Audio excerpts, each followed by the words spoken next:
Welcome to the Arena Decklists podcast. I'm Jerry Thompson. Here with me, as always, is Brian Gottlieb, and we have some bands to talk about, or rather, we kind of did that last week, and now we get to talk about the deck lists that have sprung forth from those bands.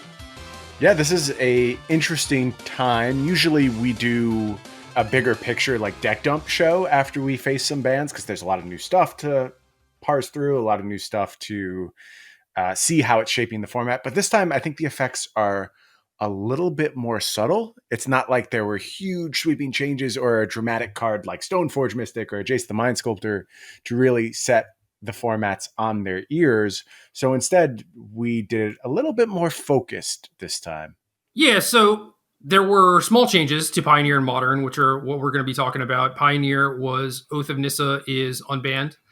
And then in Modern, Arkham's Astrolabe got banned. And yeah, like you said, those are small changes, not only just because it's, a single card difference in each format, but also because Astrolabe was a thing that was like propping up one archetype, and then that archetype got weakened, not completely killed. And then you get to see the tiny ripple effects that happen throughout the format. And they're not big sweeping changes. Modern is mostly still just Modern, but the power level is a little bit more in line than it used to be, thanks to the removal of Arkham's Astrolabe. And I think it just looks like a better format overall. I think so too. We were a little skeptical of the necessity of the change, but that doesn't take away from the fact that the end result was probably going to be improved. And I don't think we were trying to argue that the format wasn't improved by its removal, just that it wasn't improved to the degree necessary to necessitate a removal of the card from the format, basically. Yeah, also, the timing was weird, and there are a lot of things going on with it where it's like, why this card? Why now? Some of it didn't, really make a whole lot of sense. But regardless, yeah, I mean, that card being banned is, I think, a net positive for the format. The circumstances around it getting banned are kind of strange. But ultimately, thumbs up for me. It is a card that I thought was going to be banned eventually. Same. And we got it done. So now the only thing that's left to do is analyze this new format. I did it already, thankfully enough. I built I'm going to go do something else then. You go ahead and tell everyone about it. Well, I built a Dimir control deck a couple weeks ago that I think is busted.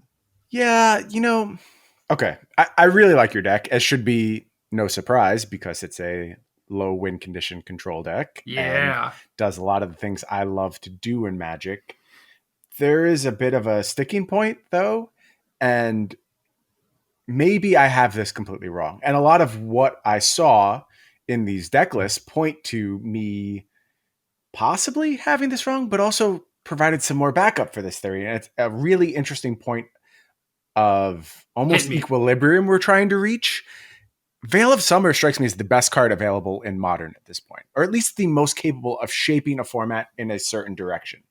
And your deck has the most pronounced weakness to Veil of Summer you could possibly have, being a Dimir control deck and focusing on exactly the type of things that Veil of Summer is meant to invalidate.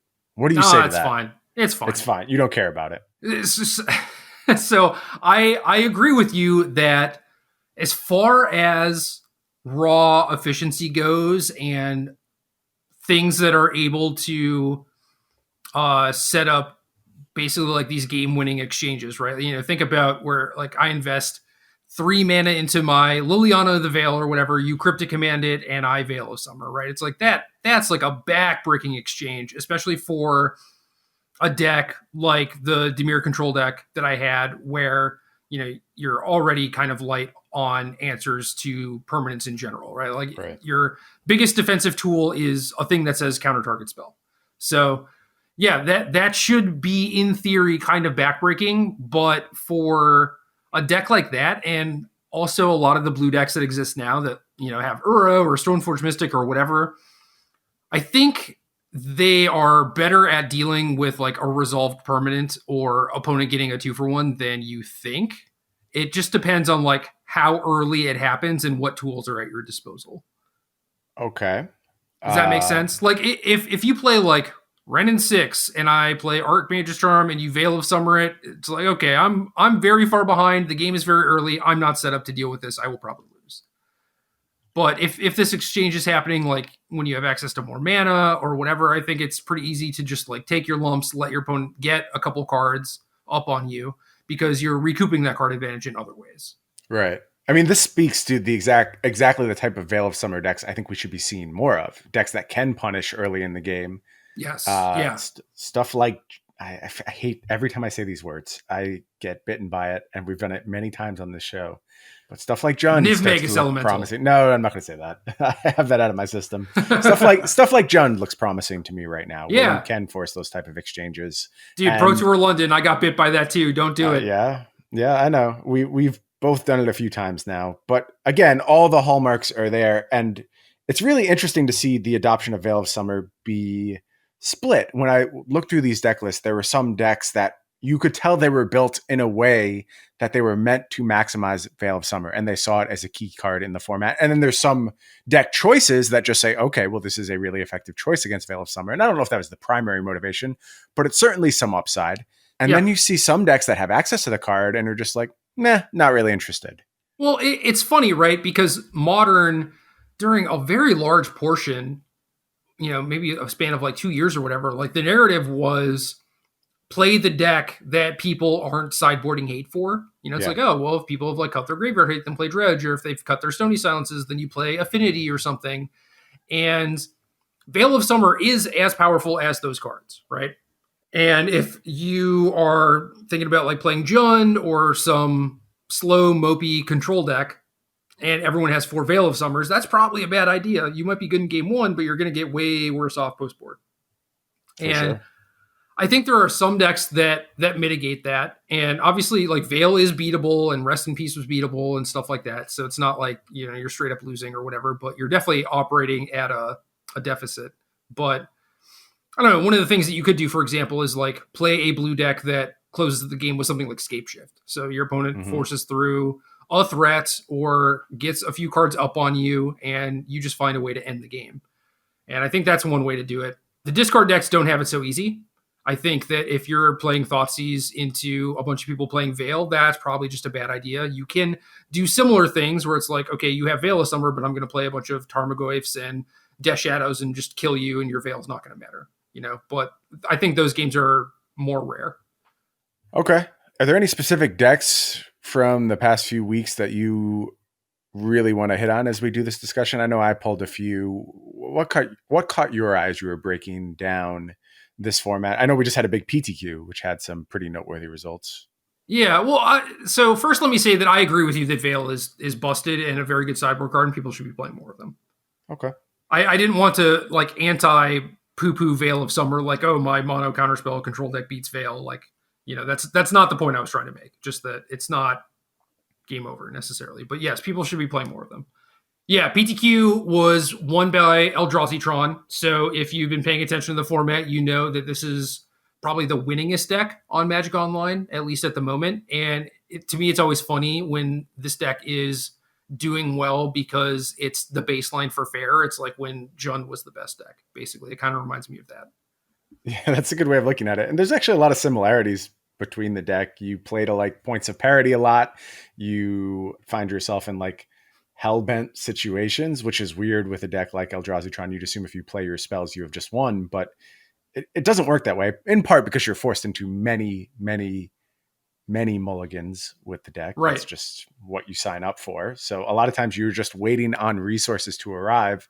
And I find it very interesting that these decks have picked up a little tool with the release of M21. I don't know if I'm over the moon about it, but you're seeing Mazemind Tome in all the Eldrazi Tron decks, and it seems a little underpowered. But if you think about routinely being placed in these situations, and anyone who plays Eldrazi Tron knows this is what you live in. You live in that moment where you just need to find a resource, some way to start the game snowballing, and it'll happen very quickly.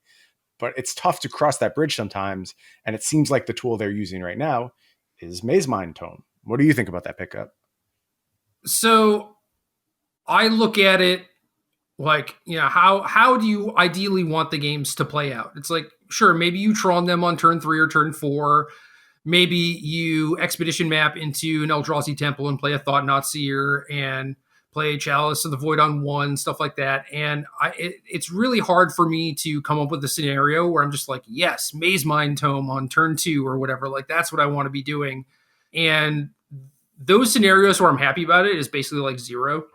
But I also realize that the deck struggles when it's not doing the things that it wants to do. Like, yeah, you do mulligan aggressively for faster Thought-Knot Seers and for Chalice of the Void and stuff like that, but you don't always get them. And you could use something to bridge that gap a little bit. And I think Tome does a pretty good job of that, mostly because it's colorless and you don't have a lot of options. Yeah.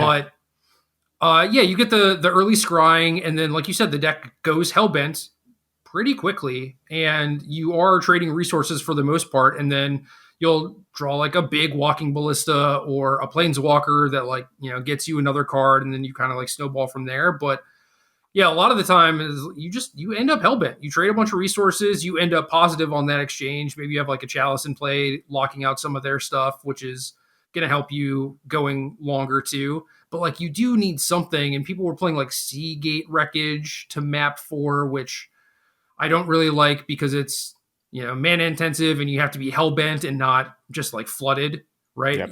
You could just have 2 lands in your hand and not be able to use the wreckage. And I've seen that happen way too many times. But yeah, like the tome, I don't know, it does like the filtering and the card drawing when you're hellbent and have extra mana. And then even against something like burn, it can just gain you 4 life, which is also very helpful. So it's Yeah. like, all right, maybe this is better than it looks like on paper. I think the 4 life thing is something that wasn't readily apparent to me as a huge get, but you play so many games on these super, super thin margins with Eldrazi Tron, and your wins, sure, there's the spectacular ones where you know, turn 3 have Tron and do something ridiculous. That's always going to be part of this deck's DNA, but it's rare. And instead, it's more about cobbling together the best things. And when I was thinking of Maze Mind Tome as a draw engine, I was lower on it, which is weird because that's like obviously the most powerful effect that this card offers.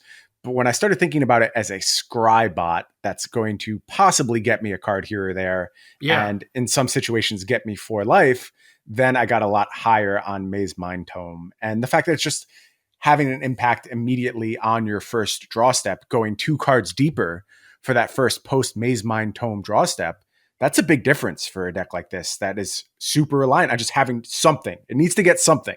So bricking on your first draw step, getting a land can be absolutely backbreaking. You get 2 shots to improve that draw as soon as you play your Maze Mind Tome. And I think that's a big difference for this deck. So I was low on this at first. I thought it was a case of wanting to include a new card where there were better options out there, possibly things like maybe Mind Stone. I would have played at first blush. And then the more I thought about Maze Mind Tome, the more I came around on it.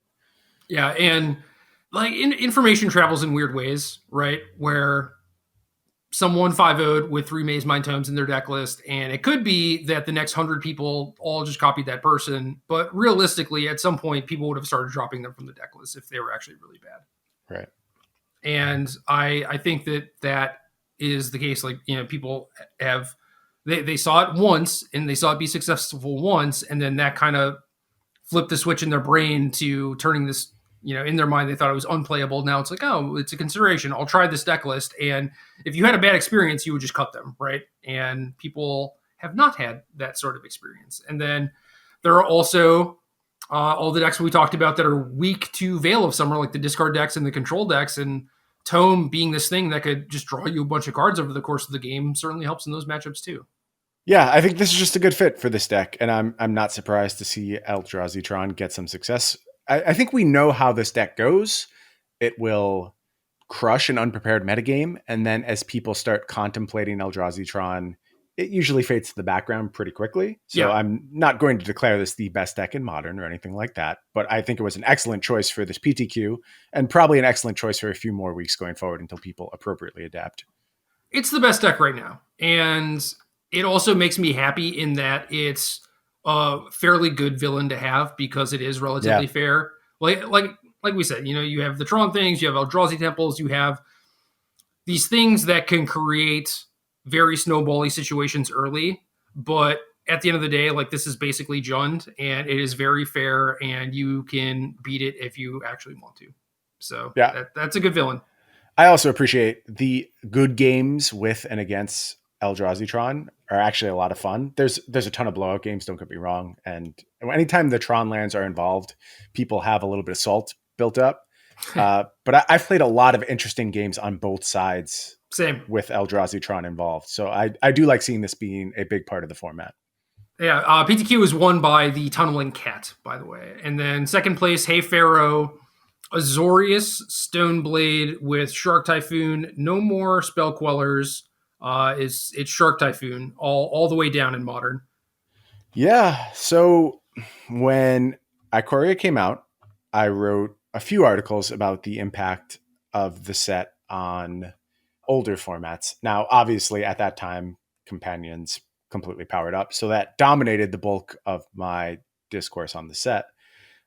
Shark Typhoon was a card I was very much on the fence about. Like, you saw its potential. And I think when I talked about it in Legacy, where it's also seeing play, I said something to the effect of it wasn't clear to me that it was actually better than Decree of Justice, which had seen no play for ages. And I don't even know if Decree is modern legal. It's not like snuck in there in Modern Horizons or anything like that, is it? It's not legal. Okay. If it were, would it see widespread play? No. So I think Typhoon being mono blue means that it is going to show up in more places just automatically because you could do things like build Demir or Teamer or whatever. Right. So it has that going for it. And until you are ready to win the game or do something impactful for Decree of Justice, it takes a lot of time. So if that is in your opening hand, the cost to cycle it is 3 mana, and the difference between 3 and 2 it's a lot. Is 1, but yeah, it's a lot. Yep. Like, you see that with the Triomes, right? Yep. Where it's like, how many people just like play raw Triomes because, it's like a cycling land, that's great, or whatever, You just don't, because 3 is a lot of mana. 2 isn't that much. And then if you do have like an extra mana line around, it's like, okay, I'll make a 1/1 or whatever. And in a deck with Stoneforge Mystic and equipment, that's huge, especially since it has flying. Yeah, I think the flying pickup is the big one when you're relying on cards like Sword of Feast and Famine. There's no question that evasion is going to do a lot for you, and it's better than going wide in those type of situations. For sure. We all underestimated this card. Oh, I'm not going to say we all. You and I underestimated this card. I definitely did. I definitely did. All of the places that it could potentially see play. And now that it's making its influence felt on Modern, I guess talk to me about your Demir control approach versus this control approach. Are you impressed by this take, or do you still think that being more reactive and giving up access to something like the Stoneforge Mystic package is still in your best interest? Because I like the way this plays against something like Veil of Summer much better. And if we're conceding that those are the next steps of the format, if things are going to go more and more in that direction, then you certainly want to be in this camp, right? Well, I find it difficult to believe that we should be moving more towards Veil of Summer because a lot of the blue decks just did get nerfed, but it also moves them away from like Uri and Scapeshift things and more towards fairer control decks. So maybe Veil got more effective, but I think that blue decks as a whole are less prevalent in the format, if that makes sense.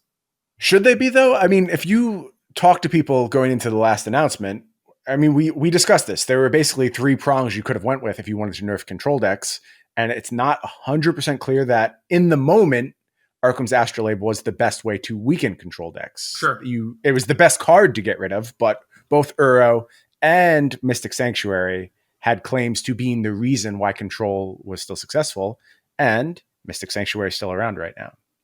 Yeah, it got banned in Pauper. It should have just gotten banned here too, because it gives these decks just like an absurd amount of robustness. I don't know. They're like the fact that there are some decks that we'll talk about later that just get to like really abuse it. And then this deck, the Stoneforge deck, is like, you're already on the fence as to like whether or not you want to play Cryptic Command. It's like, oh, do I want to take my deck in a slower direction? And I think that's worse than not playing Cryptic and playing like Spell Queller and just cheaper cards in general and leaning more into the tempo route. But now with Mystic Sanctuary, you get to justify putting Cryptic Command in your deck because Cryptic Mystic Sanctuary just gives you this late game push that no other combination of cards does. And it doesn't really come at a cost, right? Like Mystic Sanctuary is a land. So it's like the cost of having this absurd engine in the late game is just playing Cryptic Command, which is already a thing that you're more than willing to do. Yeah, I think Sanctuary, yeah, it might be next, but I like the more proactive tempo aspect of this deck compared to, I don't know, say the third place deck, for example, which is also a Stoneforge deck but has Uro and Supreme Verdict. So they have Stoneforge Mystic, but also a lot of like very, very controlling elements. And I would much rather lean on the proactiveness, play things like Shark Typhoon that'll make your equipment better than do like this hodgepodge mishmash of strategies. And It's super interesting that the third place deck, despite having more creatures, is the one that was like, oh, I also need to have Supreme Verdict to cover my bases. Whereas the second place deck doesn't play any copies of Supreme Verdict. it's because you don't need it. It's training wheels. I'm Like, inclined to agree with that, especially if you're doing things like Ice Fang Coatl. It just seems weird. right. So the third place deck only has one Snapcaster, but the second place deck has like Path, Snapcaster, some counter spells, and then your plan is to eventually make the stuff that your opponent is doing irrelevant by equipment or planeswalkers or like tapping their stuff down with cryptic command. And like cryptic command Mystic Sanctuary is just like fog lock you for 3 turns in a row or whatever. So you don't need to kill all of their stuff. You need to maybe like kill an early Monastery Swiftspear so it doesn't kill you, but their Swiftspear on like turn 4 is not really going to matter all that much. And like the same is true of like Tarmogoyf and Death Shadow, whatever. You just need something to keep your head above water. And the third place deck really just wants to like grind everyone into oblivion, which Stoneforge Mystic, I don't know, it kind of goes against that. It's like you start really grinding, and then it's like, oh, I just killed you because I connected with the sword. So, what are we doing here? Do you think there's a point where Stoneforge Mystic? I remember having this feeling when Stoneforge Mystic first showed up in Legacy that it was simply an I win button in a lot of matchups. Just because the format wasn't really built around it and your batter skulls were never challenged. And it was just very easy to leverage a turn 2 Stoneforge Mystic into completely free wins. Does any of that still exist? I mean, I haven't felt that way in a very long time about Stoneforge Mystic. And I could see a theoretical format that gets back to that point, and it's worth including just for that purpose. Yeah. But this doesn't strike me as it. Yeah, because I mean, this deck is being pulled in different directions because of how good Cryptic Command and Mystic Sanctuary is. But I think that you could make a case for cutting Cryptic and Sanctuary and just playing Spell Queller, more tempo type of stuff. But Okay. yeah, Stoneforge before was not really challenged. Your Delver opponent would lightning bolt it, and then you'd put in Batterskull, and then just be like, oh, I lose. Now things are different in Legacy. People are more keen to playing things like Smash to Smithereens or like even True Name Nemesis is difficult to deal with. Right. And in Modern, I think people have those sorts of things already built into their decks, where a Right. Batterskull doesn't really beat anyone. A sort of Feast and Famine connecting doesn't beat anyone straight up like by taxing their resources. It's more about the mana advantage that you gain from it and the big tempo shifts that it creates. And that's how you beat people with equipment for the most part. But it does exist. But it's like even against Jund or Eldrazi Tron, if you get to Stoneforge in a Batterskull, it's not the end of the game. It's obviously very good, and you're a favorite probably, but I don't know. Like they can just like put a wall in front of it or kill all your creatures or play, I don't know, stuff like Karn and Ugin and just go over the Right. top of you. So it's not an I win, but it's solid and it's close. It is still a very, very good 2-mana threat. Okay. And like you noted, it's a proactive thing that kind of like gets around Veil. Like they can load up on Veils against you and you just Stoneforge into equipment and don't worry about countering their stuff because they have a bunch of reactive tools and don't have the tools to actually kill your threats. And that's a good way to beat them versus just like playing draw go every turn. Yeah, I'm all for pressuring on a bunch of axes. I just want to see a coherent game plan. Like I Yeah. want there to be a clear point you're working to. And I think the Azorius deck is doing a better job of that right now. Not to say that Bant can't be shaped in that manner. Yeah, I just don't see a lot of, I don't know, synergy between Stoneforge and Uro. And obviously Stoneforge and Icefang Coatl go pretty well together, but you could also get a lot of the same value from something like Shark Typhoon or even just playing more Snapcaster mages. Like you don't really need to go into green unless you're really trying to lean into Veil. But that's like the only card that I think that you get that's worth it. So I'm gonna push a little bit, and I'm doing some devil's advocating here. Sorry about that, Devil needs but more advocates always. right, I guess so. Hit me, lawyer. Let's go. So a lot of what we've talked about over the last year has been these moments where we talk about coherent game plans and shaping your deck to achieve a certain goal, and therefore excluding a card. Oh, Nissa doesn't belong here. Uro doesn't belong here. But we also had a moment where we identified we were wrong a lot because those cards were so powerful that it didn't matter. They just outscaled everything else you could possibly be doing. And they were so low cost and so detrimental to your opponent's chances of winning that you play them whether it fits the game plan or not. Is Uro one of those cards in Modern where even if it's not particularly synergistic with Stoneforge Mystic and doesn't seem to fit with this broader plan, is it just that good that you're supposed to be playing it? No. Okay. It's a very good card. It does a lot of things. Just like the life gain and the recursive threat.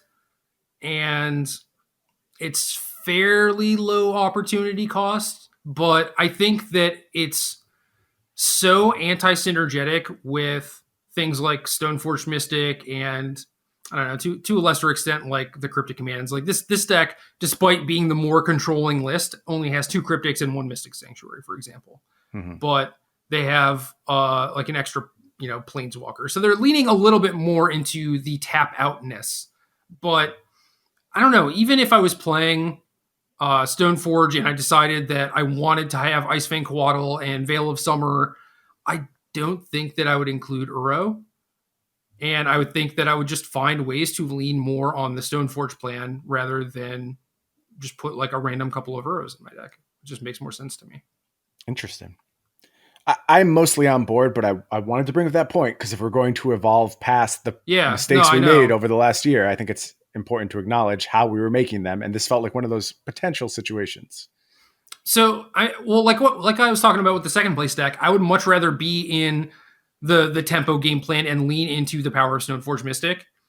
And Cryptic Command Mystic Sanctuary is something that pulls me in an opposite direction, where it's like, okay, this is so obviously busted that I should just be doing it, even though it doesn't necessarily gel with the rest of what the deck is doing. Like it kind of does, but not 100%, not all the way. Like I need a reason to be playing that card, basically. And okay.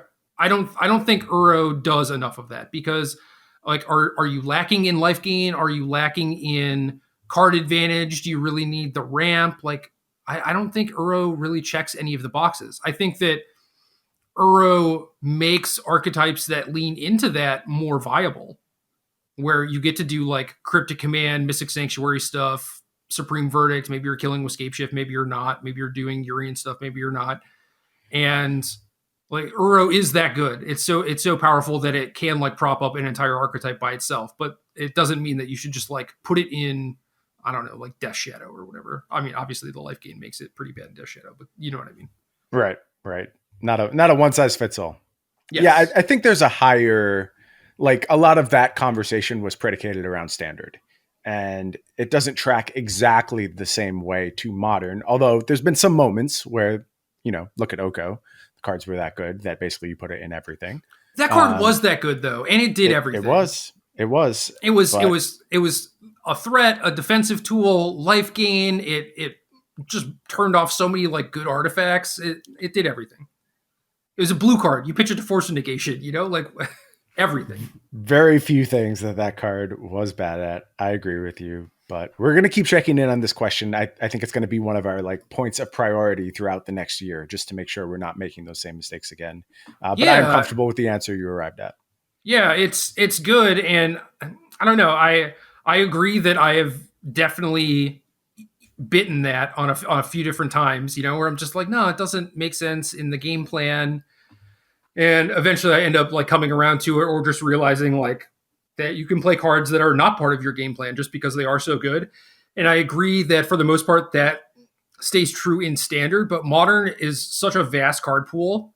And if you want to lean into the tempo aspect of things, because that's what Stoneforge Mystic pushes you towards, there are basically a never-ending list of cards that you can use to get to that goal without having to just be like, oh, well, I need to, get some power level back by playing Uro or whatever. In standard, I think it's like, well, I have the tempo stuff, but it's not really all there. And then should I just be playing like Uro and Nissa? Yes, probably. And I think that makes a lot more sense. Yeah. But yeah, that's good. That I appreciate you checking me, because not a lot of people do that. Happy to fulfill my role as the police of power here on the cast. Make sure we're always don't like flippantly pull out your devil's advocate card, but I do think that this is a reasonable point to check me on, because it's Uro, and it does fit a lot of what you're talking about, where it's like, is this just so good that we're just supposed to play it? I just had a vision of like an anime style, I'll play my devil's advocate card, constantly interjecting in your podcast. Yeah. Nightmare fuel. Moving on. 8th and 9th place decks in this PTQ were both Wilderness Reclamation decks, and I know you love that card. They also have Nexus too. Yeah. Love it's a lot. I appreciate what this card is capable of. And one of the things, because we're going to talk a bit about Pioneer next, one of the things that is becoming increasingly clear to me, and this actually plays in Historic as well, it's not about the payoffs for Wilderness Reclamation. It's about the card itself. As I have said for a very long time, it's just a almost unfathomable amount of mana. You and I have talked a bunch about my experiences lately teaching my wife to play Magic. After 13 years of being together now, she has taken an interest in the game, and she's really enjoying it, and she's really loving it. And we should make content on this. I'm thinking about it. I'm thinking about the best way to convey my experiences, because I'm doing a lot of very unorthodox things in my introduction of the game, and it seems like it's working. So I definitely want to share that with people. Cool. At some point. Yeah, it's basically just, how do you best introduce a Muggle into Magic? Yeah. Yeah, and it's something I have struggled with a lot over the years, and I am happy she's really enjoying it and taking to it. But my point is that I showed her Wilderness Reclamation. I just like seeing her reaction to things as someone who I love very much and someone who is new to this game, just to see how she's going to process them. And she took it and she read it for a little bit, and she's like, you just get so much mana. And I'm like, yes, so much mana. That is exactly what's going on here.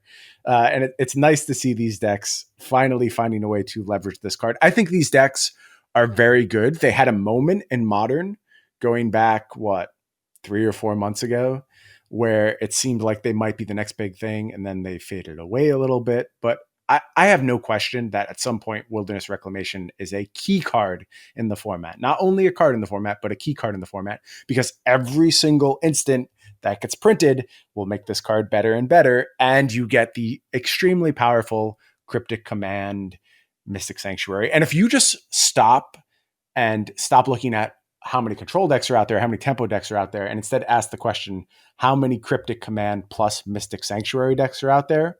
The answer is a lot. And that's one of the reasons why I'm pushing so hard in the direction of Veil of Summer. And it's nice that these decks get to use that card as well. Yeah.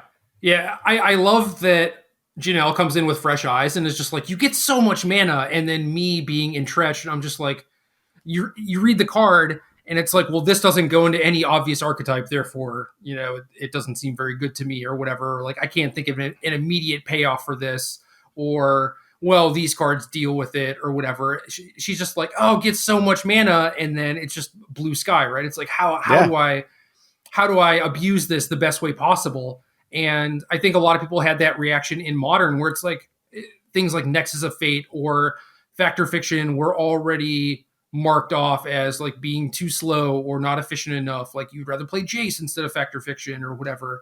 And the players who worked on this archetype a lot, and I know that Autumn Burchett was one of them.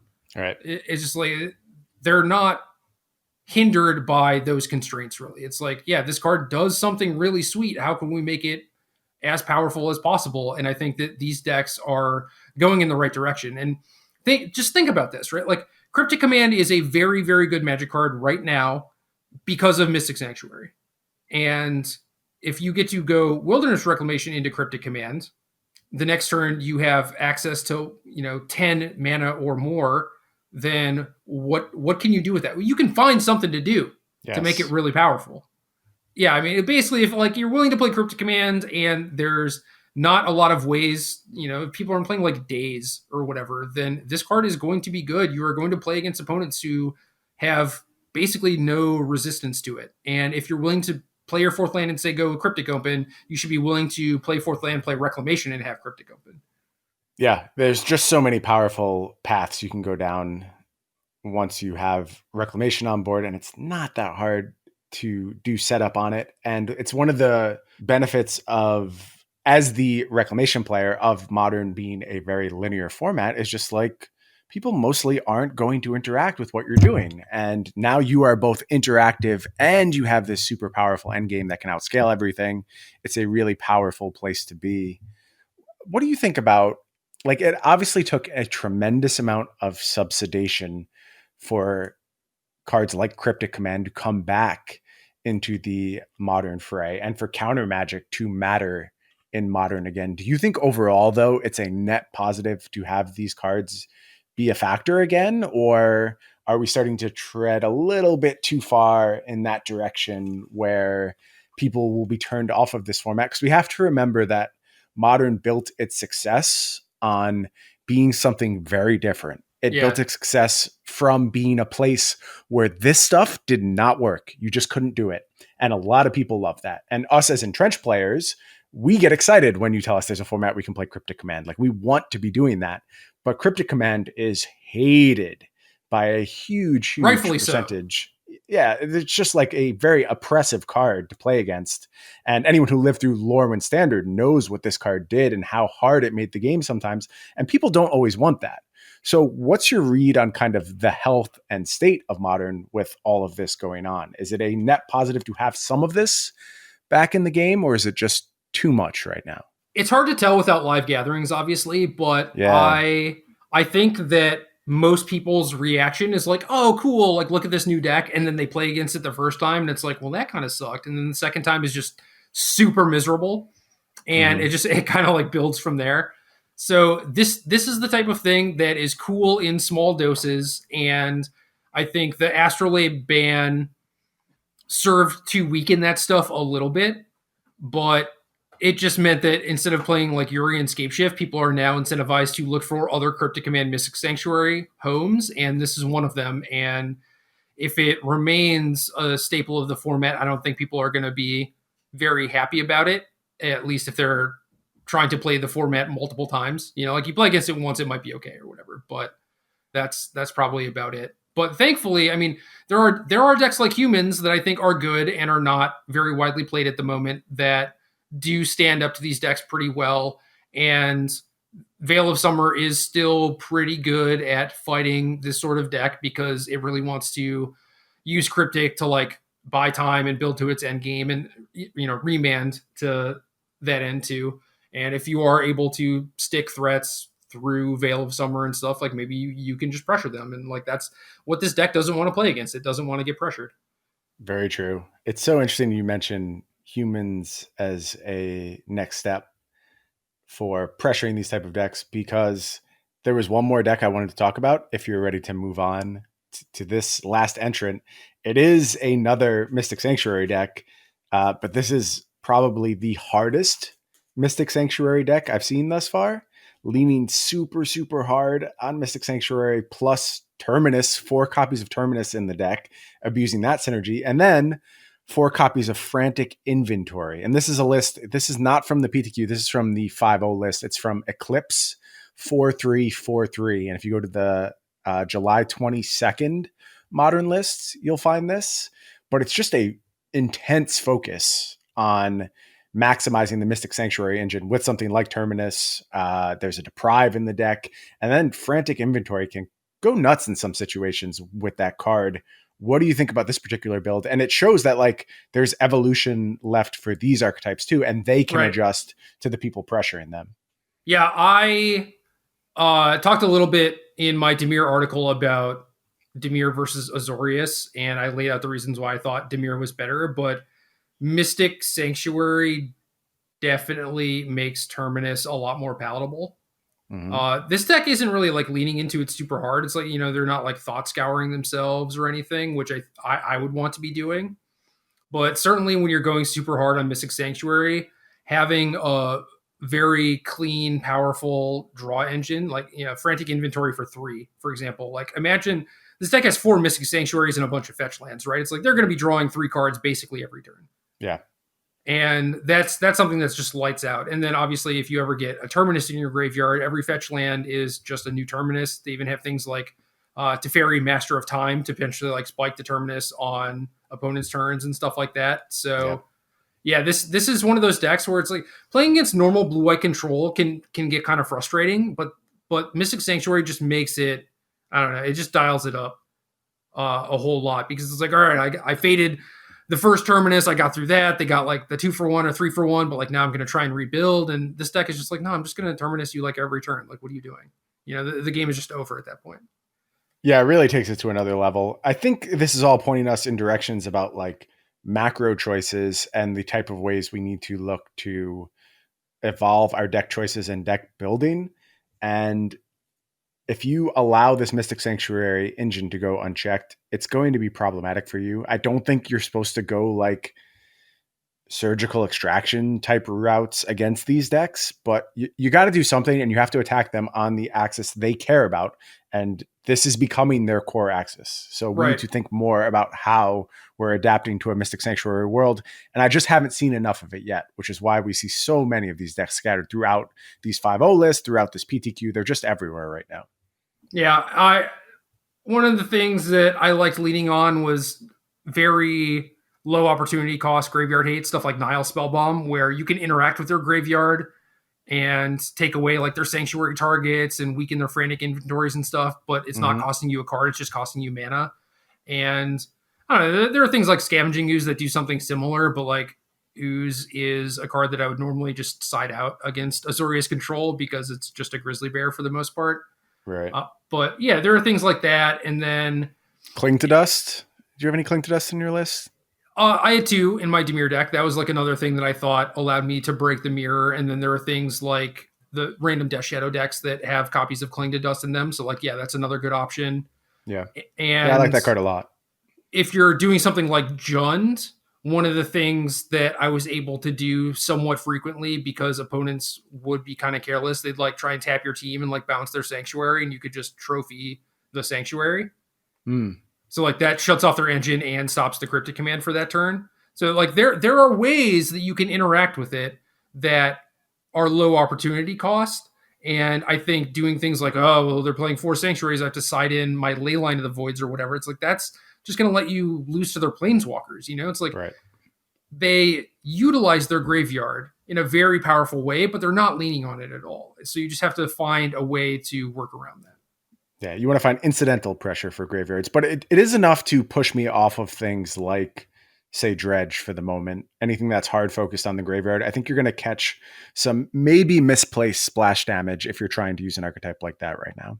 Possibly. But I don't know. I think we're still kind of in the stages too where people haven't really gotten frustrated by Sanctuary, or at least like these 4 Mystic Sanctuary decks. Like you play against Scapeshift and they Sanctuary back their Cryptic or their Scapeshift like once or whatever, and you're like, well, that's kind of annoying. But when they start doing it multiple times in a turn, that's when you're in a game, not a turn.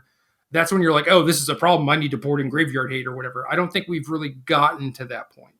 So right now, Dredge might be relatively free. There are things like Ashiok where people will play that for Amulet and Stopping Titan, and then that kind of helps you against Dredge. So yeah, there's definitely incidental splash damage out there.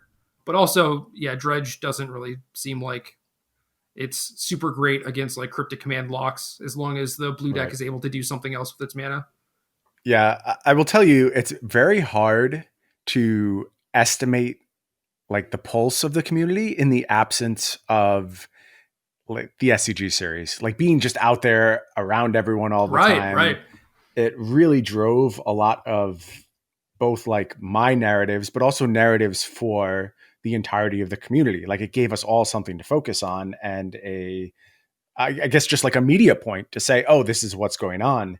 And now we kind of have to do it ourselves for these, especially these formats, the ones that don't get a whole lot of run on Twitch and don't get talked about a bunch on Twitter. Like, I think the latter is still doing a decent job bringing these focal points to light in standard, but there's no similar mechanism going on in Pioneer and Modern. And it's a lot harder to get consensus built and to get change actually happening. So again, that speaks back to like, oh, this is a weird time for an Astrolabe ban, because there was no clear sense to me what was going on in Modern. Yeah, But yeah, same.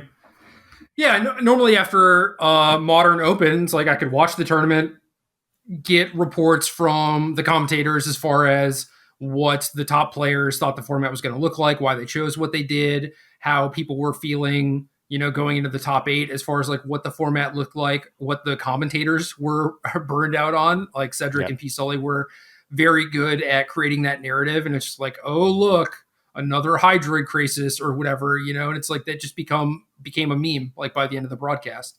And that translated over to Twitter and everything too. And then just, at the end of the day it becomes like Hydroid crisis is busted or whatever, it's like, and that's one that we witnessed firsthand as commentators, Yeah, we were there day one of Hydroid crisis. And by the end of the day, there was no question what was going on in the format. It was a Hydroid crisis format. Yeah. And now you have everyone kind of having this experience individually and not necessarily sharing it. It all seems more isolated to personal thoughts or group chats or discords or whatever.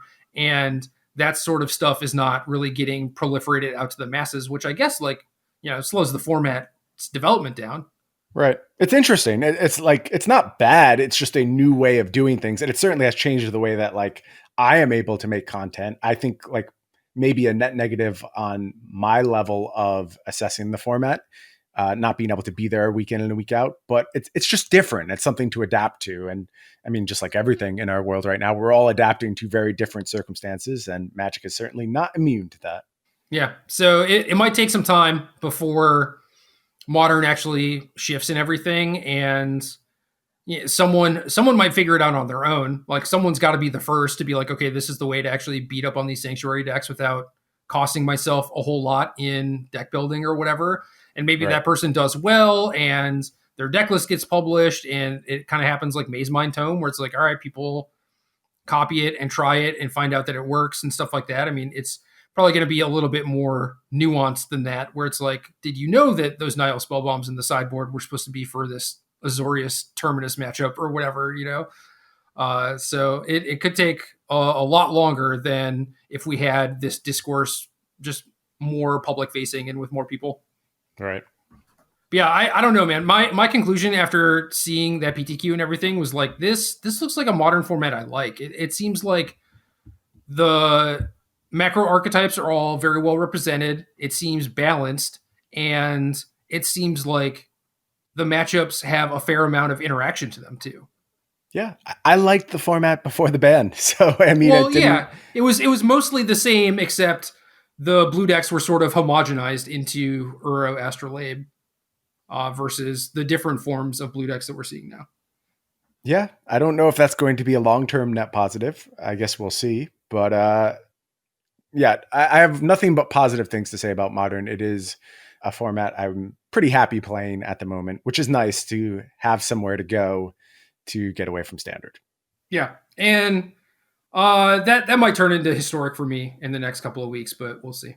Because despite some bans there, that format also has problems. But there's some stuff going on there. The Calvin Ball approach maybe not paying the best dividends, but I do think there's adaptations to be made in Historic, and we're going to come back around to Historic at some point in the future. We're going to do a full show on Historic, definitely, as we get ready for the Arena Open. Yep. But as of right now, we can also talk about Pioneer a little bit, because Oath of Nissa got unbanned, and I don't think people really expected it to change much. For the most part, it's a card that adds a little bit of equity to certain archetypes, but doesn't necessarily create its own archetype. And that's basically what we've seen happening. Like, it's shown up in like some green decks and some Kethis decks and Niv Mizzet, just like the pretty obvious places that we thought it would pop up. Yeah, no real surprises thus far in what I've seen from the Oath of Nissa decks, but I think you didn't you didn't need something drastic for that format. Again, Pioneer is a format I was enjoying. Now, I was very critical of the decision not to ban more in Pioneer despite my enjoyment, because I think the player population at large was not enjoying it. And that's way more important than my personal feelings on the format. I don't know that this was the shot in the arm that the format needed, but as I went through the decks from the past week or so, there was some bright spots and decks that really looked on par for power level in the format that could maybe do something in the future. Yeah, I think so too. And I don't know, something you just said made me think that maybe Pioneer should have a heavy-handed ban list approach. This is just me going to be spitballing, and like we don't have to talk about it, but it's like just a thought I had and I want to share. Where it's like maybe you should just like very heavily ban things that are like not fun or don't create great gameplay or whatever. Not necessarily for power reasons, but like say mono red prowess or whatever starts being like too good or too obnoxious or like too consistent at what it does compared to everything else, and it's just like whatever, ban Soulscar Mage. Like we're not banning for power level, but it's just like to bring things more in line with each other and to make the format healthier and more fun. I think that could be an interesting approach. I am all on board for weird approaches. The only thing I ask is just disclose it, be clear Right. about it. Yeah, of and, course. And then I'm on board. But yeah, anything is fine as long as you're clear about it, I think.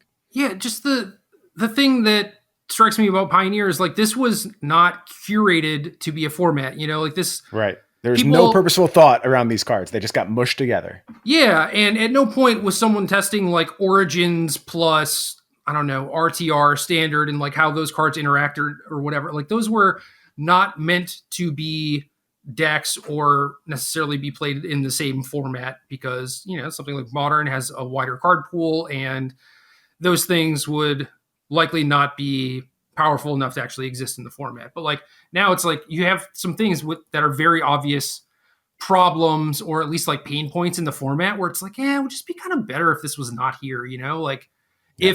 if we were releasing this as a format, like building it from scratch, would we include this card? And if the answer is no, I say just like get rid of it. And like that's how you curate the format. But that probably should have happened months ago. Agreed. Yeah, there was a point where there was some license to do that. And I guess it should have been extended a little bit longer, or maybe should have been extended in perpetuity. And can you get people to buy into a format, though, when you're banning things all the time? They're complicated questions. And I understand there's no correct answer. But yeah, clarity is always king in my eyes. If you're clear about your goals, then I'll do my best to support them.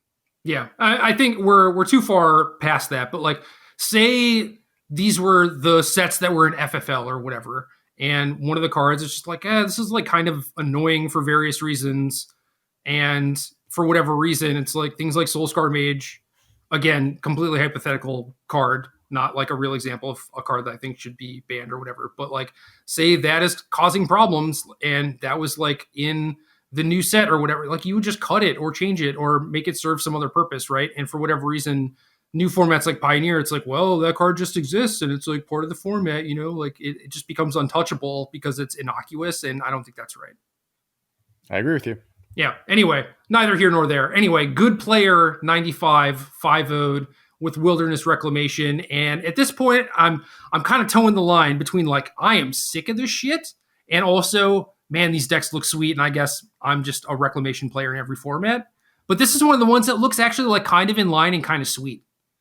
Yeah, there's no huge outliers. I mean, other than Wilderness Reclamation and Uro, the things you would expect, but this deck operates in a way that seems like it should put together some fun games. There's Sublime Epiphanies here, Teferi, Master of Time.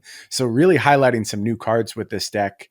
It gives me hope to the quality of this deck because this is a deck that really couldn't have existed a few months ago. Of course, Shark Typhoon, part of the equations now. So this approach to Wilderness Reclamation and Pioneer looks a lot more like what's going on in Standard, minus the red spells, of course. We're just straight blue-green here.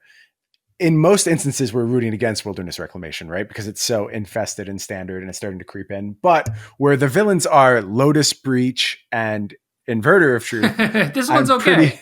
I'm pretty happy to root for this deck. And I thought this was a particularly well-built version. So I just wanted to highlight what good player 95 was doing here. You can't highlight Sublime Epiphany without talking about Torrential Gearhulk too, because those cards work incredibly well together. Yes, they do. Almost a little bit of a lock type situation. Its own Mystic Sanctuary, Cryptic Command You vibes got to I'm work getting for from it. those two cards. Yeah, you got to work for it, but it's there. Yeah, so like this deck is maybe not the villain currently, but certainly could be in a future format, and I think that's okay because their end game is just like play big Gear Hulk, I guess. Big Like creature. that's the best thing we have going on, and they're Simic, so they don't have a lot of ways of interacting. And Oko probably would have solved that problem, but whatever. And since they're Simic, they just have to play like some kind of mediocre cards. It's like there's a mishmash of things like Neutralize and Sinister Sabotage because there aren't better options in Pioneer for Simic for this sort of deck. That's kind of like combo control-y. And that's a good thing. That means that it's never really going to be the villain unless the current villains get taken down a peg.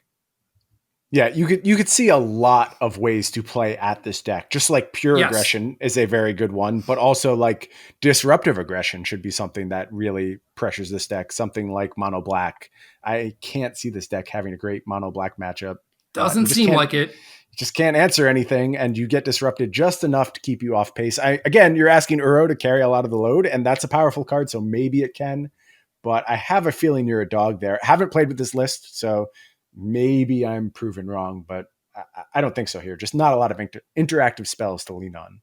Yeah, my first instinct was, all right, there's some stuff that I want to change. And then this was like a week ago when the list first popped up. And I went through Scryfall looking at Simic Pioneer stuff. I'm just like, there's got to be better options than these things, right? And there just like wasn't. So yeah, my first instinct was like, I want to change some of this stuff, but I don't know. Yeah, I think if I want to take this deck for a spin, I just kind of have to copy it as is. Yeah, we'll see if that evolves over time. Like we said, every instant printed while Wilderness Reclamation is around gets a look. So this is one I expect to continue to improve over its lifespan. Yeah, and then Wilderness Reclamation, like Teamer Rec, basically, like just started doing well on Arena, kind of thanks to Jumpstart and just like things like Magma Quake or whatever. And it's like, oh, that looks kind of cool, So a lot of reclamating to be doing if you're into that sort of thing. Teamer Rec in every format. Dude, that's kind of where I am, which sort of sucks, but it is what it is. Yeah, there might be some other answers here. Let's talk about some other new stuff in Pioneer. Curveying Hay. What is that? Good enough. I have no idea how to pronounce that. That's a Moto screen name. This one is Kethis with Oath of Nissa. Difference is this seems super obvious in hindsight, right? Like playing 4 copies of Neoform, and then that's how you find like your Uro, your Tashar, your Luris. They even have a Sidisi Brood Tyrant. And obviously that can set up Kethis, and it's on the cheap. So you have like an additional mana to maybe start doing combo-y things on that turn. And yeah, Neoform just makes it so you have additional copies of Kethis, and your opponent's never safe. I just thought this looked like a really good take on the Kethis archetype. Kethis is fine. Like the base builds of Kethis, they're completely reasonable, but they aren't challenging the status quo in my experience thus far. Like they don't do anything faster than Lotus Breach. They aren't quite sticky enough to really inconvenience the control decks, and their combo kills a little bit clunkier than something like Inverter. So it's a good deck. It just feels a step behind everything else. So I want a new angle. I don't know if Neoform's it. Haven't played with this list yet, but as soon as I saw the deck, I was like, oh, well, why didn't we do this before? Right. Like you just have access to so many powerful wrinkles, and new lines are opened up when you're able to go get your Luris at will, and you're not giving up a whole lot by including Neoform in my eyes. So no. I really like the way this deck is built.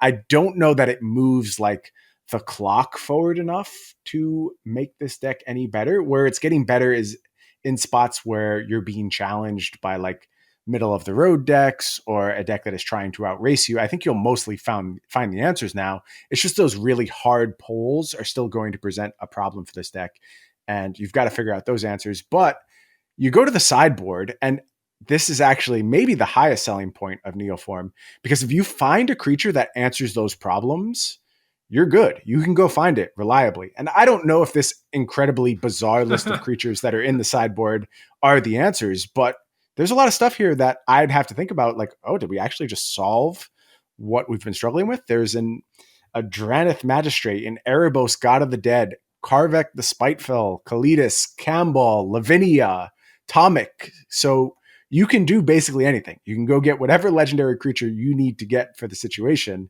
or non-legendary if you find the perfect answer. But you got to put it together and figure out exactly what you're trying to do. Maybe we did it here. Maybe this is just the next step for Pioneer. It's Karvek, I believe. Look, I'm not going to pronounce anything correctly, much less and normally a name spelled like that, Kaervek. What?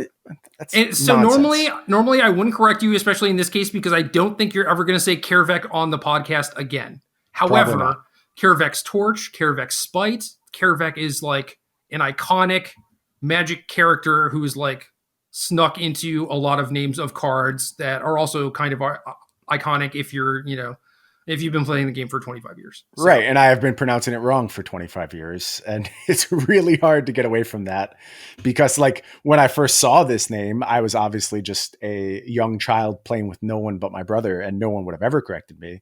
So when I cast my Karvek's Torch on him for 25 years, I just rolled with it. Now I have to relearn everything I thought about the world and get to Karvek the Spiteful. I don't know if it's like Karvek. I just like Karvek. I think it's, I don't know, it's snappy. Doesn't have that extra enunciation in the middle. It just makes you sound Karvek. Like very hipster and uppity. When I add the extra syllable? Yeah. Yeah, I do that a lot. Actually, it's Karevik. It's pronounced Karevik. And I don't even know that I'm pronouncing it correctly. It's just like that.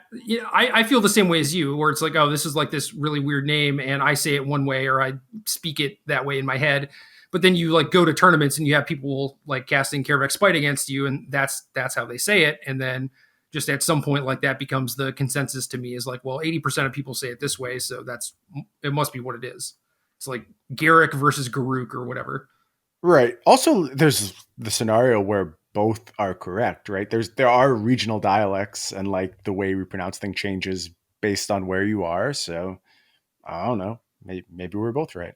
Well, in Richmond, Virginia, in my office where it's me and 3 cats, that's how we pronounce it. So that's our regional dialect. The cats were instrumental in instituting that policy, by the way. They didn't object about it. They didn't object when I said Karvek. So all right. And they do object quite often. So if they're staying quiet, then they're on board. Yeah, or they're just sleeping. They got tired of me not responding to their objections and just went to bed instead, because it's the next best thing. But so the sideboard is actually the thing about this deck that I didn't really like, where I was just like, there's no way that playing like 7 bullets for Neoform is correct, because it's not like the bullets are GG in a lot of cases. It's like, I guess like the Tomic against Lotus Field is probably pretty good, but like, I don't know. Lavinia seems very good there. What's your other plan? Like, what else are you going to do? I don't know. Like Thoughtseize him, try and kill him. I don't know. I think it's good enough. Yeah, probably not. Whatever, man. Maybe this isn't good enough either. At least you tried, right? No, look. This isn't supposed to be the final list. Like, this is someone in a queue trying out who found some success, and maybe they aren't pleased with it either. But you got to give them props for trying. Yeah, I think you try and set up Hope of Girapur and Emery. Okay, that's probably what you want to do. But whatever. I like this approach. The one thing that I'm skeptical of is like, okay, Neoform gives you access to Kethis. Does having more Kethises actually make your combo like, more resilient, or is Neoform into Kethis like GG a lot of the time? And I don't think it is, because you're not milling yourself enough in this list unless you have a Diligent Excavator or you've played like multiple Emerys or whatever. So I don't know. I don't know if you can like Neoform with Stitcher Supplier or something like that and kind of go that route. Now I'm sort of interested in that, and just making sure that's interesting. Yeah. When you Neoform, you have, like 20 cards in your graveyard. You found multiple Mox Ambers, and you can actually start going off. Yeah, how far can you break the Kethis synergies to enable your engine, basically, is the question you're asking. And Yeah. it's hard. You can't go that far down the path, but Well, if you get to the point where you cast Neoform and you have a large graveyard, your graveyard still, it doesn't need to be all legendary things, right? It just needs to have enough things that are relevant. mhm. And this list is Neoform in like a normal sort of like mid-range Kethis deck that goes through its deck pretty slowly. And I don't think that that's probably the right call. I think that Neoform in a deck that goes harder on milling itself to make sure the Neoforms actually kill people is probably the call. Word. I could see myself spending some time with tweaks on this archetype. Kethis was a deck I loved in Standard. It's very rare that I commit myself to doing a bunch of laddering, but I played that into very high Mythic, and it's probably the last time I did so. And it wasn't about like trying to achieve anything. I just wanted to keep playing the deck because I loved it that much. So Yeah. this is enough to pull me back in. I mostly concede to Emma on all things Kethis. And I know that she's been playing the deck in Historic and stuff. So I don't know. Give her like a brainworm or whatever. Just like whisper Neoform into her ear and see what happens. Well, she is an avid listener of the Arena Decklists podcast, so I'm sure she is listening right now, and she's already at work on Neoform, or probably she came up with it in the first place and Neoform already knows it's bad and has moved on. Well, tell me then, so we don't waste 10 minutes talking about Kethis on the podcast. Jeez, Emma, that what the hell? Would be nice. Yeah. Alex Fierro with a Dimir tempo deck, and this makes me happy. Thieves Guild Enforcer is a card that I think is good and could potentially be good in Standard, but no one has really tried. And it works well with Brazen Borrower and Drown in the Lock, which Alex Fierro has in presumably his deck list. Glintsleeve Siphoner, Murderous Rider, Rankle, Thoughtseize Eliminate, Fatal Push, Mystical Dispute. So kind of like mono black aggro, but with fewer threats and just making those threats matter. And then you get like some actual disruption out of the deal. Yeah, this feels like the start of a Delver deck in Pioneer, and that's why I highlighted it. It's different from the other takes on this archetype we've seen, and you're starting to see Thieves Guild Enforcer pop up in Legacy. So that says a lot about the card's potential power level. I agree with you. I think it has Standard potential. It certainly has Pioneer potential. It's got Modern potential. You just have to figure out exactly how to build these decks. And this was the first really successful pass I've seen at it.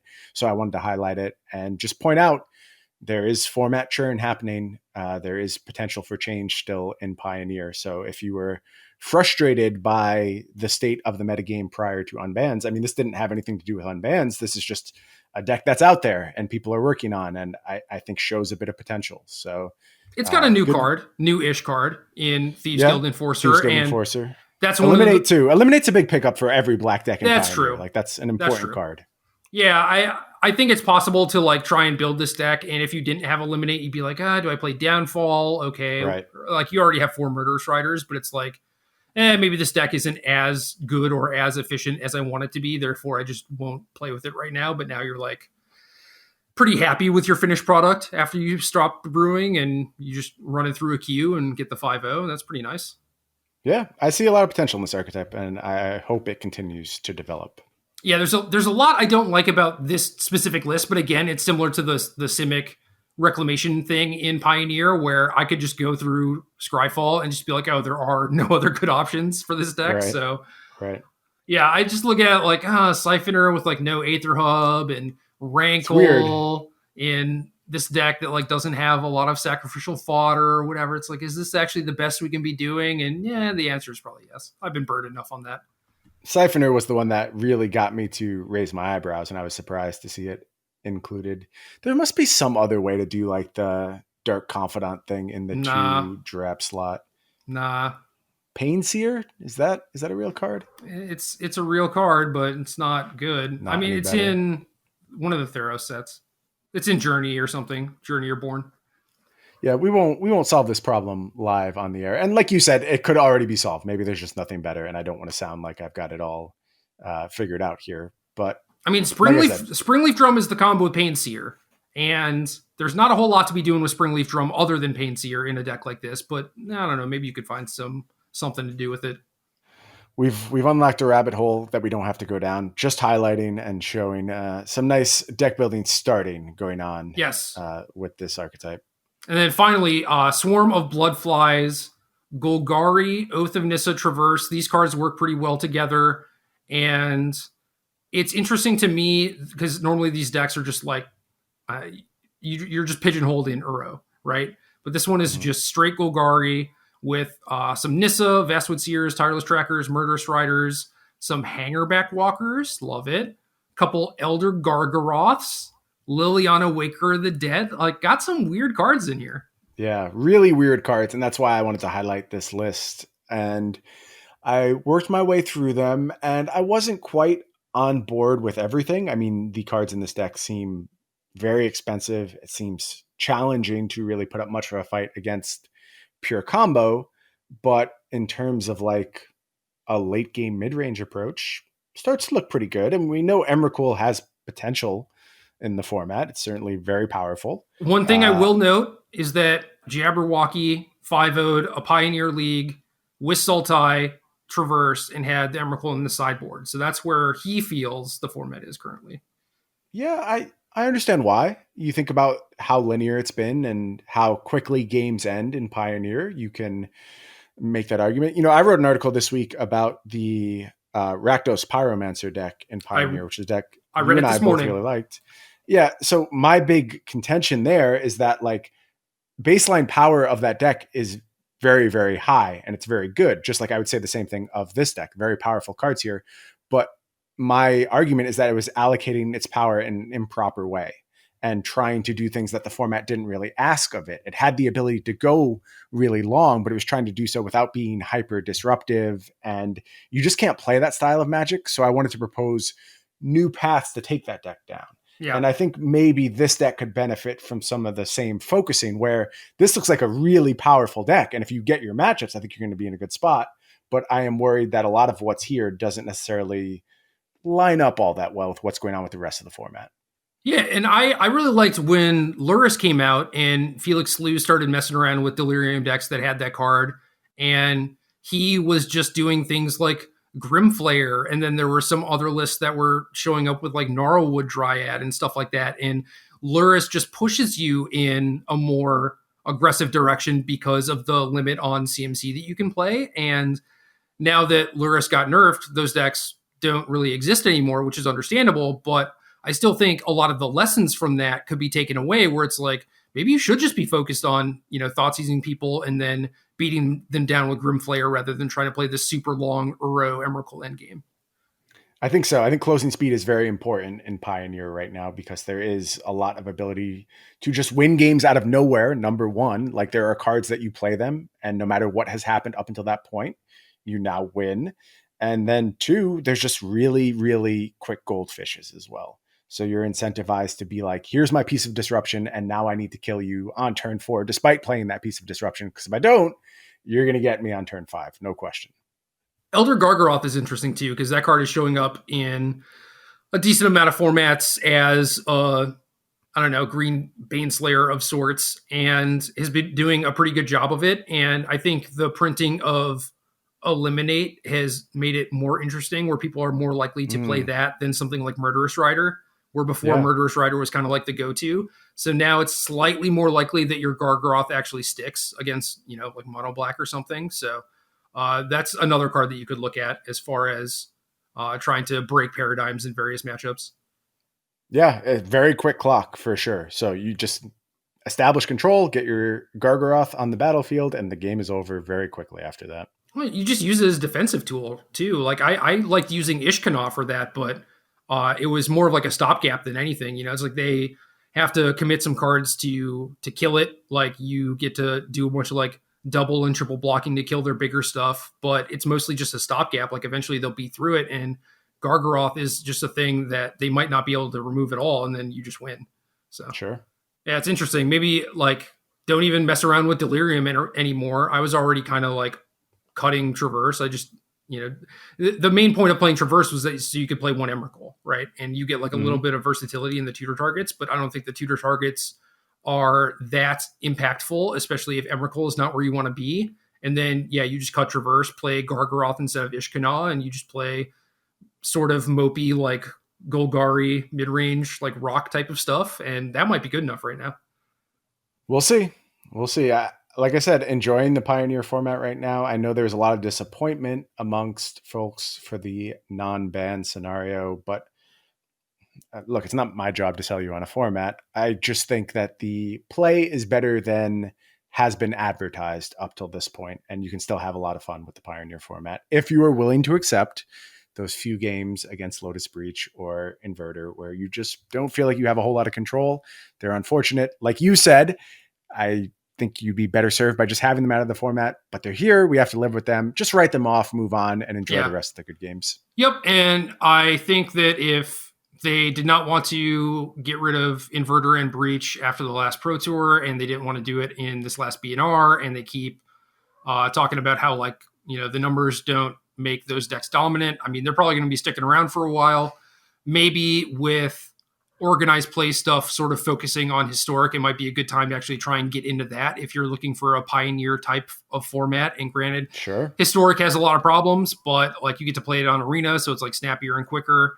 And I mean, I know a lot of people prefer Magic Online to Arena, but for the majority of people, you know, Arena is like a better place to play. And if they're going to be supporting it with things like the Historic Open, and that's going to be like PTQs and Pro Tours and stuff like that, I mean, you have no reason to not try out that format at this point. Very good point. Also, we should take a minute just to give a shout out to our friends at Card Hoarder when we do these shows focused on Modern and Pioneer formats. Of course, we have to play those on Magic Online, and we were only able to do that because our friends at Card Hoarder have hooked us up with accounts so we can play all these sweet games. And just want to say how appreciative I am of that fact and point you over to Card Hoarder if you're interested in doing a little rental service on Magic Online. They really are a great service. If they weren't sponsoring us, I'd still be shilling for them. I don't think you can use Magic Online without a rental service at this point. They are great. So you said the only reason that we can play those formats, it's like I would kind of argue against that. In theory, we could play them without it. It just makes it so much easier. It's way better than juggling another collection. And especially if you're, you know, only interested in like investing in like a deck or whatever, it's like, well, there's so many formats to play and you have to jump around a decent amount. And even if you're not forced to because of organized play, like you still might just get burnt out on a format and want to play something else. And Card Hoarder, just having a rental account is a much, much easier way to do it. And my experience recently leveled up because you showed me how to actually import a full deck list and borrow it from them. I don't know what you were doing before, but I'm glad I could bring that to the table. So I have like staples on on Magic Online. I haven't gotten rid of them yet. So it's like I have all the commons and uncommons. I have like, you know, fetch lands, dual lands, stuff like that. But whenever I wanted to play a new deck, I would need, you know, like 30 cards or something, and I would just like type them in one by one, basically. And I thought that's how you had to do it. I looked around for like an import thing and I couldn't really find it, but it was just like right under my nose. Like I'm just stupid for not being able to find it. And I believe when they send you like the onboarding email, they give you pretty clear directions. So they do, but I'm one of those stupid people that's like, I don't need the directions. I'm going to be able to figure out how to use this. I do. I generally do too, but I was like, look, technology, Magic, like this is kind of my jam. I'll be able to get it. And I just failed to find it. And that's not because it was hard to find. It's just because I'm stupid. So well, I'm glad we got you on board and using the service as efficiently as it can possibly operate, because it is very easy to use, very sweet. Just wanted to give a quick thanks to them. Yeah, they're rad. Question of the week time. Every week, we solicit the fine folks in our Discord who are understandably getting angrier and angrier, it seems, by the week. They really do. But not at us, thankfully. Mostly just at the state of things. And I mean, we're right there with you. I hope that comes across. We stand with you. But yeah, we solicit them for a question. They send us their burning questions. We pick one, answer at the end of every cast. And our question this week comes from Tyler O'Brien. And Tyler O'Brien wants to know, well, this isn't really phrased as a question. Phrase it as a question next time. It's Tyler not O'Brien. Jeopardy, man. You've made me look like a fool. Tyler O'Brien says, rank seasons best to worst and why. Tyler's gas, by the way. I will comply with your demand, Tyler. I will rank the seasons best to worst and why. In a complicated fashion, as I often answer these questions, I'm going to point out that I think the answer to this changes so dramatically based on where you're living. Like my answer for where I used to live in New York would be completely different from where I live now in Seattle because the seasons are just super different. Here, my absolute favorite is the summertime. Seattle summers are really unbelievable. And I had no idea this was what I was getting on board with when I moved here. It's just like mostly 75 and sunny every day. It's just perfect every single day. And There's then 2 months. sometimes There's like 2 months where it can get kind of bad in the summer or overall in Seattle. in the summer. Like So August it could push to like 85, 86 some days. Well, let me state that when I moved to the Pacific Northwest the first time, I didn't realize that most places just like didn't have air conditioning because the Correct. weather is so good. Yep. And coming like I grew up in Minnesota, right? So it's like, we had really hot summers and really cold winters, and it's like you need some way to regulate that. And Yep. yeah, the Seattle weather is so good normally that's just like, I don't know, it doesn't really get that bad in the summer, right? But like the place that we had at first, it was just like didn't matter what we did, man. 2 months, and I was like trying to stream during these 2 months too, and you would see me on stream just like sweating buckets. Pouring sweat. Yeah, it was gross. It was disgusting. So also I think it should be noted that like when you rank the seasons, it's like, can you get out of the extreme heat when necessary? I think you can. Very true. I think you can. So I can.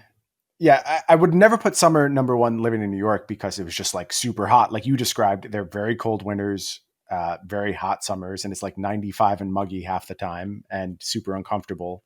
But now I very much look forward to summer. This summer has been nice. Of course, circumstances are not as nice, and that has limited my access to what I'd usually do. I'd usually be at the lake a lot of days, and we have stand-up paddle boards. We spend a lot of time just kind of floating around, enjoying it. I just haven't felt comfortable doing that. Like I think I can get out onto the water without crossing a bunch of people's paths, but I haven't checked it out yet, honestly, just because I'm nervous, I guess I would say. So maybe as it gets warmer, because we are supposed to have some warm days next week, I will investigate that. But summer's number one here. I see spring and fall as mostly interchangeable. before you get off summer, I just sent you a thing on Discord, and you need to click on it right now. Okay, I'm clicking on it. And I share whatever apprehensions you have about, going outside, even to something like, the beach, where it's like you can socially distance pretty normally as long as it's not super packed, but it's still just like anxiety inducing for me, Yes. So I'm right there with you. But the thing that I sent Brian is a thing that I found recently. If you go to PokemonCenter.com, I was looking at basically everything. One of the things I stumbled upon was an inflatable Lapras, and it's $50, which is like pretty cheap considering how big this thing is. And it looks huge. A lot of the things on the website have like, 5 reviews or whatever. This one has like 200, and I read through a bunch of the reviews, and they're just like, this is like super sturdy, super great. This is my childhood dream, like riding around on a Lapras come true, whatever. And then they do like the Instagram thing where it's like, the dude who takes his teddy bear everywhere and like takes pictures of it and stuff, where it's just like Laprases being fully inflated, like just in people's living rooms. And the reviews are just kind of hilarious. It's very memey, but dude, if you're going out on a lake or whatever, man, I recommend you get a Lapras. I've heard good things. I am enjoying these Lapras reviews. I'm going to stick to the stand-up paddleboard for the time being, but in the future, I will consider using a Lapras as my mode of transportation. Even if I wasn't going to use it, I would bring it to like share with people. Maybe not during COVID, that's kind of weird. Right. But, right. Just, for maybe next summer or something. It's like, this is a thing that you could like bring to a pool party and just be the hit. It's so tall. Yeah, I really want to prioritize having a pool wherever I live next, and I will certainly keep a Lapras floating in my pool at all times when that happens. Good man. Returning to the rankings, I think fall and spring are near interchangeable. In New York, I'd put fall first because the whole falling leaves, changing colors thing is really big. Here, I would put spring ahead of fall because the flowers are incredible in the Pacific Northwest, and My backyard, I post a lot on Twitter, my flower pictures from my backyard. My backyard just goes crazy during the spring, and it's awesome. In both places, winter is not good. Here, it's better than New York because it doesn't get absolutely freezing, but it does pretty much rain nonstop for most of the winter. I can deal with that most of the time. After a while, it becomes a little bit much. But it sure beats 10 below, 20 below, feet of snow outside your door. Yeah. So winters last in either spot, But but you better here than do New York. you do like a lot of winter sports or whatever, right? You know, I like do. you ski and snowboard and stuff. I do. And I can drive to all of those sports here in Seattle, about as far as I used to drive when I lived in New York. And the entire way there, I have no snow on the road. It's a very comfortable drive. And then the last like 300 feet as I pull up to the mountain, there's a little bit of snow. And then you get into the parking lot and there's just feet of snow everywhere because now you've reached the mountain. And it's a great separation, and you still have access to all those things, despite the fact that you don't live in just hellish cold for 6 months out of the year. So I think my opinions on the New York weather are coming through pretty clear on this podcast. Seattle area, way, way better. I think that we're pretty similar in that we don't necessarily enjoy the extremes very much. Right. So I am super happy when I can wear a hoodie and shorts and maybe some flip-flops or sandals or whatever you want to call them and be comfortable. You know, like that is just like really awesome, nice, chill weather for me. And that was basically Seattle all year round. So hoodie and shorts today. That's what I have on as I record. Yep. And it's just so nice. And I mean, that would lead me to, you know, probably select fall over spring, just because it's like maybe like a little bit cooler on average. And definitely the summer and just melting, I don't really enjoy. I mean, there's like a lot of stuff that you can do in summer, but like you can usually do a lot of that stuff during spring and fall too if you want to. And then winter has its own set of stuff, but like you noted, I mean, if you're really into that stuff, you can go find a mountain somewhere probably. Definitely not in all places or whatever. And even like if you are doing things like skiing and snowboarding, it's like just because there's snow doesn't mean that you can, you know, snowboard in Minnesota or like in the Midwest where it's like all flat or whatever, right? It's like you do need like a specific place to be able to go do that stuff. So I also like being cold more than being warm because it's a lot easier to get yourself warmer to a good temperature than it is to cool yourself off from a super hot temperature. You know, if it's like 100 degrees and it's like, oh, well, have an umbrella and a fan or whatever, it's like, well, you're still kind of sweating and you're still miserable or whatever. But like if it's cold and you have the heat going or you're under a blanket or whatever, it's like you don't feel gross while you're also not at your ideal temperature. So that's kind of how I feel about it. Yeah, I totally agree with you. Although when you said that, I had a flashback of the first show you and I ever did for Star City. And I think we were in Indianapolis, and I remember like leaving the convention center at night and it being something like -10 or something like that. And the two of us just being the most miserable you could possibly be, because we came from Seattle where it was like 50 degrees and comfortable in the middle of the winter. And we threw ourselves into the hellish Arctic cold. Yeah. And the problem with that was that I didn't have the appropriate gear. Somehow when I moved from Washington to Virginia in like 2016, beginning of 2016, I lost like this big heavy coat that I had that like also went well with wearing a suit. You know, it was like kind of dressy looking. And that would have been awesome to wear because like Star City required us to suit up for doing the commentary. And it's like, okay, that's kind of cool. But then I didn't really have like a good winter jacket that I could put on over my suit without looking like a jackass. So I'm pretty sure I just had a hoodie or nothing. And that's why I was so cold. Yeah, I don't recall having a jacket for that experience either, but maybe it was just that cold that it didn't matter that I had a jacket and I was still freezing the entire time. Yeah, I think that I was, you know, maybe had like a scarf and a hoodie or something, but it's still just like not enough, you know? So I could have been more prepared for that, and that would have made it more bearable. But also, like we've done shows in the suits where it's super hot and we're just sweating a bunch, and we can't do anything about that. We're just going to be like sweaty, smelly, gross messes like, until the day ends. And that's just it. So it sucks. Where was the show with the flea market next door? Was it Louisville? Yeah. Where it was Yep, just yep. like sweltering hot that day. We were wearing suits all day. Yeah. That was a brutal one. And I'm the stupid person that smokes, so I'd want to go outside every hour, which is obviously like a really bad idea.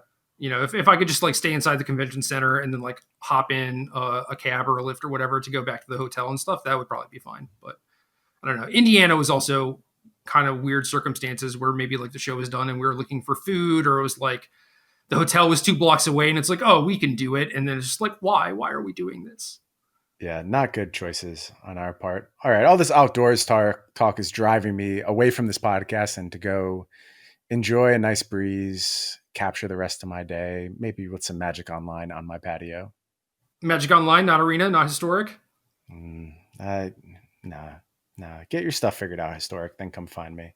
Get it together. All right, well, I just woke up and the AC doesn't really work super well in my house. That might have something to do with like me being inept and not being able to fix it, but it cools the living room and my kitchen really well, but not my office or my bedroom. So I woke up a sweaty mess and then did this podcast and am still a sweaty mess.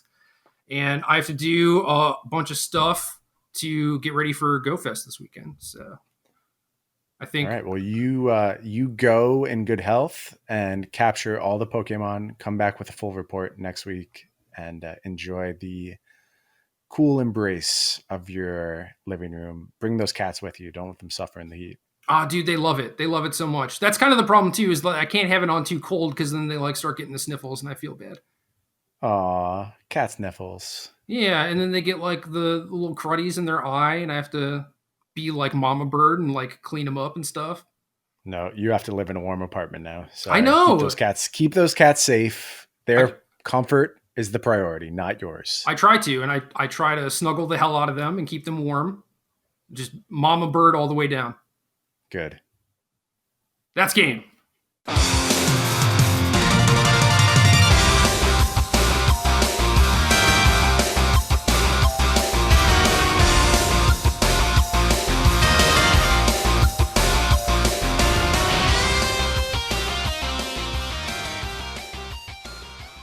Good luck.